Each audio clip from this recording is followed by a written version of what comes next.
मसलो ये है, मुझे नाला है हदम शोरो को ठंडला शोरो जावड़ो ward number 9 town committee Jam Shoro जाऊं रहा आहियां। कुछ देर करी आऊं मुझे सावरन में कंहिं कम सां वियुसि। सलमान अशरफ शोरो मिलियो मूंखे, जंहिं मूंखे धमकी ॾिनी त टाउन चेयरमैन जे ख़िलाफ़ पोस्ट कमेंट लिखणु बंदि कर न त हिन जो अंजाम बुरो थींदो। मूं हुन सां मज़ाक़ कई। मुंहिंजो इहे मामला आहिनि कानूनी तरीक़े सां जेका जंग उहा असीं विड़ूं पिया। अगरि तव्हां विढ़णु चाहियो त तव्हां बि असांखे भले कोर्ट में गिलियो, को मसइलो कोन्हे। कुझु ई देरि खां पोइ वरी जिन महिल ॻोठ खां ॿाहिरि निकितुसि टाउन ऑफिस जे अॻियां आई बीठो मुंहिंजी ताड़ में, ऐं हिन मूंखे ॿ टे धक हणी कढिया, मुंहिंजे कातलाणो हमिलो कया। ऐं आला अख़्तियारनि खां मुतालबो कयां, IG Sindh, DIG Hyderabad, SSP जामचोरो, DC जामचोरो ऐं आला अख़्तियारनि खां मुतालबो थो कयां त टाउन चेयरमैन ऐं सलमान जेको आहे हुनजो माइट, उन्हनि ख़िलाफ़ सख़्त खां सख़्त कानूनी कार्रवाई कई वञे।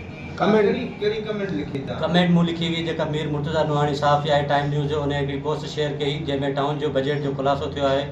उन ते मूं हिकिड़ो कमेंट कयो त टाउन जामशोर में जेका 60 खां 70 लख रुपया हर महीने करप्शन थिए थी, उनजो ख़ुलासो छो कोन थियो आहे।